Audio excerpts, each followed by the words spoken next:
গ্রামের পথে বা শহরের ব্যস্ত রাস্তায় একটা অদ্ভুত দৃশ্য হয়তো অনেকেই দেখেছেন। কাক বসে আছে আর পিঁপড়েরা তাকে কামড়াচ্ছে। দেখে মনে হয় কাক হয়তো অসহায় আর পিঁপড়ে বাহিনী তাকে আক্রমণ করছে। কিন্তু কি হবে যদি বলি এই দৃশ্যটা কাকের ইচ্ছাকৃত পরিকল্পনার ফল?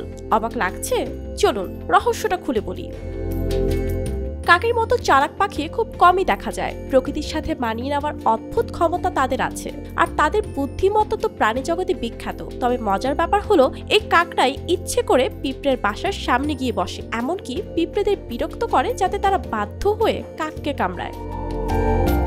কিন্তু প্রশ্ন হলো কেন কাক এমন অদ্ভুত আচরণ করে? পিঁপড়ের শরীর থেকে এক ধরনের অ্যাসিড তৈরি হয়, নাম ফর্মিক অ্যাসিড। যখন পিঁপড়েরা কাককে কামড়ায় তখন তারা এই অ্যাসিড কাকের শরীরে স্প্রের মতো ছেড়ে দেয়, আর কাকের কাছে এই ফর্মিক অ্যাসিড হলো এক প্রকার মহাঔষধ। এই অ্যাসিড কেমিক্যালি এক ধরনের কার্বলিক অ্যাসিড, যা কীটনাশকের মতো কাজ করে।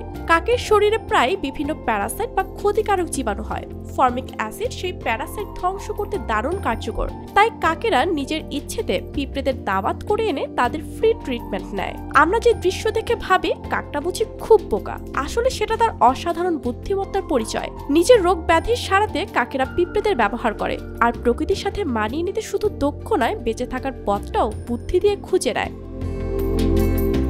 কাকের এই কৌশল আমাদের শেখায় প্রকৃতি কত অদ্ভুত আর বিস্ময়কর। প্রতিটা প্রাণীর মধ্যে বেঁচে থাকার জন্য নিজস্ব উপায় আছে, আর কাক তো এখানে বুদ্ধিমত্তার এক উজ্জ্বল উদাহরণ।